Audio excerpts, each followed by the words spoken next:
ഈ വർഷം ഓണ വെക്കേഷന് കൂട്ടിയപ്പോഴേ മോളുടെ കുട്ടിക്ക് 18 വയസ്സ് തികഞ്ഞു. ബിടെക് വിദ്യാർത്ഥിയാ. അപ്പോൾ ഓരോരോ കാര്യങ്ങൾ നടക്കണത് വാർത്ത ഡെയിലി നമ്മൾ കാണുന്നു അല്ലേ. ആത്മഹത്യ, പെൺകുട്ടികൾ കല്യാണം കഴിഞ്ഞാൽ ആത്മഹത്യ. അത് കേട്ടിട്ട് ഇപ്പോഴത്തെ പെൺകുട്ടികള് വിവാഹമേ വേണ്ട എന്നൊരു തീരുമാനത്തിലേക്ക് എത്തുകയാണ് അവര്. അപ്പോൾ നമ്മൾ വേണ്ടേ രക്ഷിതാക്കൾ അവരെ പറഞ്ഞൊന്ന് നല്ല പാട്ട് കൂട്ടുകയെന്ന് കേട്ടിട്ടുണ്ടോ? പെൺകുട്ടികളെ വിവാഹ ജീവിതം എന്താന്നുള്ളത് അവർക്ക് മുഴുവനായിട്ട് അറിയണമില്ല. അപ്പോൾ നമ്മൾ വേണമല്ലേ, നമ്മളെ വംശം നിലനിർത്തണമെങ്കിൽ പെൺകുട്ടികൾ വേണമല്ലേ? മനസ്സിലായല്ലോ. നമ്മളെ സ്ത്രീകൾക്ക് പുരാതന കാലം മുതൽക്കേ ഒരുപാട് പറയുന്ന കേട്ടിട്ടുണ്ടോ? സ്ത്രീകളെ പൂജിക്കുന്നവർ ദേവതകൾ ഉണ്ടാവുന്ന പറഞ്ഞ ദേവതകൾ വരണമെന്നുണ്ടെങ്കിൽ സ്ത്രീയെ പൂജിക്കണം, അവിടെയാണ് ദേവതകൾ ഉണ്ടാവുള്ളൂ. അങ്ങനെയുള്ള ഒരു കാലഘട്ടത്തിലാണ് പെൺകുട്ടികളെ ദ്രോഹിക്കുന്നു അല്ലെ. അവരുടെ മരണം, അധിക കുട്ടികളും ആത്മഹത്യ, വിവാഹമേ വേണ്ട, കാര്യമായിട്ട് ഡിവോഴ്സ്. അങ്ങനെയാണല്ലേ നമ്മളെ വംശം തന്നെ മുടിയാൻ പോകും ഇങ്ങനെ ചെയ്യാൻ.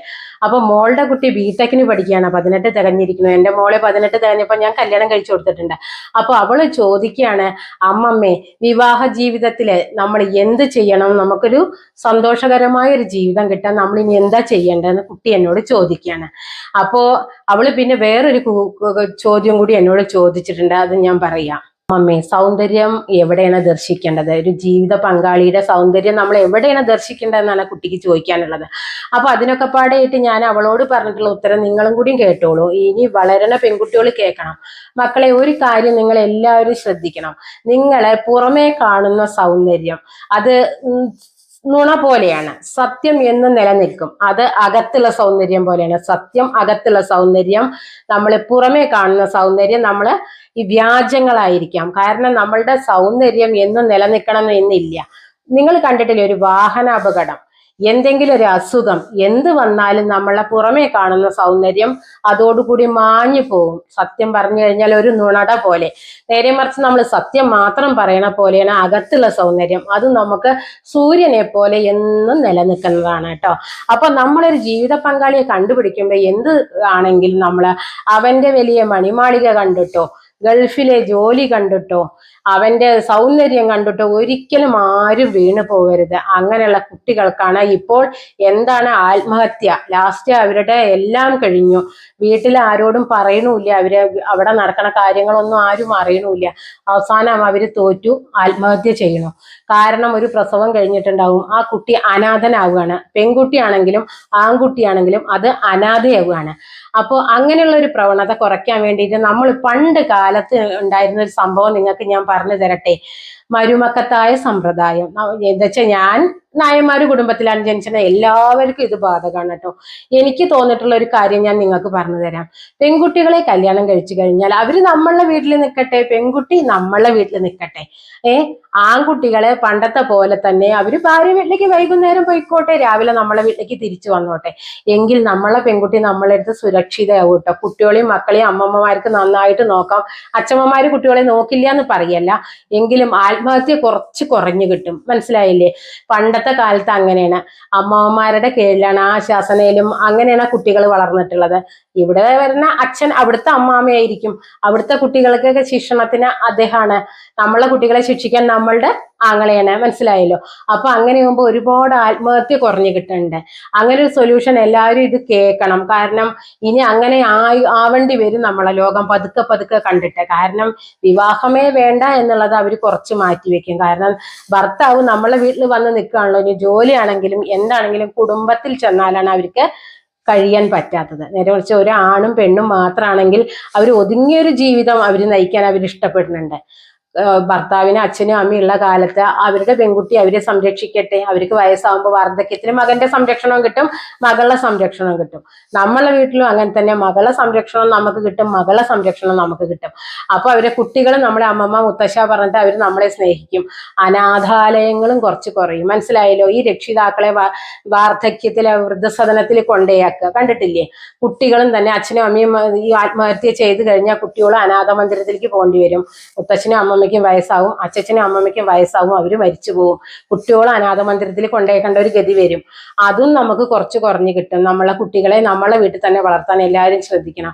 പെൺകുട്ടികളുള്ള രക്ഷിതാക്കളൊക്കെ പതുക്കെ കണ്ട് ഞാൻ പറയുന്ന രീതിയിലേക്ക് വരാൻ ആർക്കൊക്കെ ഇഷ്ടപ്പെടും എന്നറിയില്ല. എൻ്റെ അഭിപ്രായം ഞാൻ പറഞ്ഞു എന്നേ ഉള്ളൂ കേട്ടോ. വേറൊരു കുടുംബത്തിൽ നമ്മളെ വീട്ടിൽ വെക്കണ പാചകമല്ല അവരുടെ വീട്ടിൽ ചെന്നാൽ അറിയാലോ. കറികൾക്കടക്കം രുചി വ്യത്യാസം. 6 നാട്ടിൽ 100 ഭാഷ, പാചകം എല്ലാം വ്യത്യസ്തമാണ് അല്ലേ.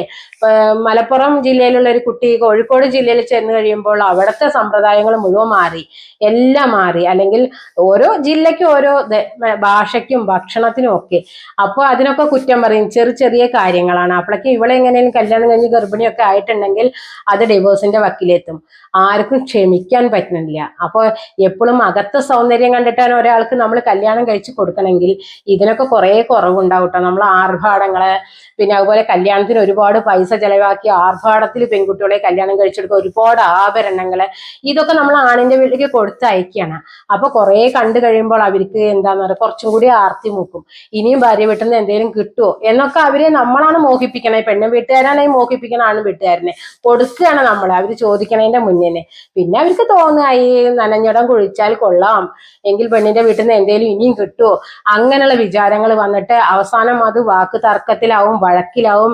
പിന്നെ അവർക്ക് വീട്ടിൽ നിന്ന് അലമാര കൊണ്ടുവന്നില്ല, TV കൊണ്ടുവന്നില്ല, ഫ്രിഡ്ജ് കൊണ്ടുവന്നില്ല. മൂത്ത മരുമകൾക്ക് എല്ലാം കിട്ടി, രണ്ടാമത്തവൾക്ക് ആവുമ്പോഴേക്കും അതൊന്നും കിട്ടിയില്ല. അങ്ങനെ ലഹളോട് ലഹളയായി വീട്ടിലെ അവസാനം ആത്മഹത്യയിലേക്ക് എത്തിയല്ലേ. അപ്പൊ ഇതിനൊക്കെ ഒരു കുറവുണ്ടാവാൻ വേണ്ടിയിട്ട് നമ്മൾ എപ്പോഴും ശ്രദ്ധിക്കേണ്ട ഒരു കാര്യം, പെൺകുട്ടിയെ കല്യാണം കഴിച്ചു കൊടുക്കുമ്പോൾ അകത്തുള്ള സൗന്ദര്യമുള്ള ഒരാൾക്ക് കല്യാണം കഴിച്ചു കൊടുക്കുക. കാരണം മനഃശുദ്ധി, കുടുംബ പാരമ്പര്യം, മനഃശുദ്ധി, ഇതൊക്കെ കണ്ടിട്ട് വേണം നമ്മൾ കല്യാണം കഴിച്ചു കൊടുക്കാൻ. പുറ സൗന്ദര്യം, മനഃശുദ്ധി ഇല്ലാത്തവരെ, എന്തോ പുത്തൻ പണം കണ്ടിട്ട് ഉള്ളവരെ കണ്ടില്ലേ, അവർക്ക് കുറച്ച് അഹങ്കാരം കൂടും. അപ്പൊ നമ്മൾ തറവാടിച്ചുള്ളവർക്ക് തന്നെ വേണം നമ്മളെ പെൺകുട്ടികളെ കല്യാണം കഴിച്ചു കൊടുക്കാൻ. അല്ലെങ്കിൽ അവർ ഇഷ്ടപ്പെടുന്ന ആളെ തന്നെ നമ്മൾ കല്യാണം കഴിച്ച് കൊടുക്കണം ഒന്നുമല്ല. അത് നമ്മൾ ഒന്ന് അന്വേഷിക്കണം എങ്ങനെ ഉണ്ട്. നമ്മൾ ചിലപ്പോൾ ഉണ്ടല്ലോ വിളക്കത്തെ പാറ്റ പോലെ ആവും. കാരണം വിളക്കിന്റെ വെളിച്ചം കാണുമ്പോൾ പാറ്റകൾ പൊട്ടിപ്പൊരിഞ്ഞ് പോണ പോലെ പുറമേ സൗന്ദര്യം കണ്ടിട്ട് പെൺകുട്ടികളെ ആകർഷിക്കണം ആൺകുട്ടികളെ. മനസ്സിലായില്ലേ? പെൺകുട്ടികളെ അങ്ങോട്ട് ചെന്നിട്ടാണ് പറയുന്നത്. ആൺകുട്ടിയുടെ പത്രാസും പവറൊക്കെ കാണുമ്പോൾ ഉള്ളിലെ സൗന്ദര്യം ആരും നോക്കണില്ല. അപകടം പെട്ടെന്ന് വരുന്നുണ്ട്. അപ്പൊ രക്ഷിതാക്കളെ എല്ലാവരും ശ്രദ്ധിക്കണം. നമ്മളെ പെൺകുട്ടികളെ, സ്കൂളിലേക്ക് പോണ കുട്ടികളെ നമ്മൾ പ്രത്യേകം ശ്രദ്ധിക്കണം. ഇപ്പോൾ അമ്മമാര് ആൺകുട്ടികളോട് പറഞ്ഞു കൊടുക്കുന്ന ഒരു കാര്യമുണ്ട്. അമ്മമാര് ആൺകുട്ടികളോട് എന്താ പറയണമെന്നറിയോ? നീയേ അനക്കിപ്പോ കല്യാണം പെണ്ണ് തെരഞ്ഞാലൊന്നും കിട്ടും തോന്നണില്ല, അതുകൊണ്ട് നീയെ പറ്റിയൊരു കുട്ടിയെ കൂട്ടിക്കൊണ്ടുപോവാ, അങ്ങനെയാണ് എല്ലാവരും പറയുന്നത്. അപ്പൊ അങ്ങനെയാണ് നമ്മളെ പെൺകുട്ടികൾക്ക് അബദ്ധം പറ്റുന്നത്. നമ്മൾ തന്നെ നമ്മളെ ആൺകുട്ടികളെ പറഞ്ഞ് കുഴിയിൽ ചാടിക്കുന്നുണ്ട്. മനസ്സിലായില്ലേ? അപ്പൊ നമ്മളെ വീട്ടിലത്തെ സാഹചര്യം, ചിലവർ നല്ലവരാകും, കുഴപ്പമൊന്നും ഉണ്ടാവില്ല. പക്ഷെ ചിലവരുടെ മനസ്സിൽ എന്താന്ന് നമുക്ക് മനസ്സിലാവണില്ല അല്ലെ. അപ്പൊ കുറച്ച് ആത്മഹത്യയൊക്കെ കുറയ്ക്കാൻ വേണ്ടിയിട്ട് നിങ്ങളെല്ലാവരും നിങ്ങളെ കുട്ടികളെ അവനാന്റെ വീട്ടിൽ നിർത്താൻ ശ്രമിക്കുക. ഭർത്താവ് നമ്മളോടെ വരട്ടെ, നമ്മളെ പെൺകുട്ടി നമ്മളോടെ നിൽക്കട്ടെ, ആൺകുട്ടിയുടെ ഭാര്യ അവരോടെ നിന്നോട്ടെ, അതിനെന്താ ഒരു കുഴപ്പം. അങ്ങനെ എല്ലാവരും ശ്രദ്ധിക്കണം കേട്ടോ. അങ്ങനെ ആകുമ്പോൾ ചിലപ്പോൾ നമ്മളെ കുട്ടികളൊക്കെ ആയസെത്താതെ മരിക്കാതെ, നമുക്ക് മരിക്കുന്ന വരെ അവരെ കാണാനും അവരിൽ തുള്ളി വെള്ളം കിട്ടി നമുക്ക് മരിക്കാനും കൊച്ചുമക്കളെയൊക്കെ കാണാനും നമുക്ക് ഭാഗ്യം ഉണ്ടാവും. അല്ലെങ്കിൽ അതൊന്നും ഇല്ലാത്ത നിർഭാഗ്യവാന്മാരായി മാറുമോ നമ്മളെന്ന് തോന്നുന്നുണ്ട് നമ്മളെ ലോകത്തിന്റെ പോക്ക്. അപ്പൊ എന്നോട് ആർക്കൊക്കെ ഞാൻ പറയണതിനോട് ആർക്കൊക്കെ ഇഷ്ടപ്പെടുന്ന അറിയില്ല, എതിർപ്പ് ആർക്കൊക്കെ ഉണ്ടാവും എന്നറിയില്ല. എന്നോട് ഞാൻ പറയുന്നത് സത്യം തോന്നണവരെ എനിക്ക് ലൈക്ക് ചെയ്യുമെന്ന് ഞാൻ വിചാരിക്കുന്നു. അപ്പോൾ ഇത്രയൊക്കെയുള്ള ഇന്നത്തെ വീഡിയോ. എല്ലാവർക്കും ഇഷ്ടപ്പെട്ടു എന്ന് വിചാരിക്കുന്നു. ഇത് ഇഷ്ടപ്പെട്ടെങ്കിൽ എല്ലാവരിലേക്കും ഷെയർ ചെയ്യുക, ലൈക്ക് ചെയ്യുക, സബ്സ്ക്രൈബ് ചെയ്യുക. പിന്നെന്താ, ആ ബെല്ലൈക്കനും കൂടി ഒന്ന് അമർത്തിക്കോളൂ. എങ്കിലാണ് ഞാൻ വിടുന്ന ഇനി ഇങ്ങനത്തെയുള്ള വിവരമുള്ള വീഡിയോസൊക്കെ ഞാൻ വിടുന്നതായിരിക്കും. അപ്പൊ ഇനി പുതിയൊരു വീഡിയോ ആയിട്ട് വരുന്നതായിരിക്കും. ബൈ.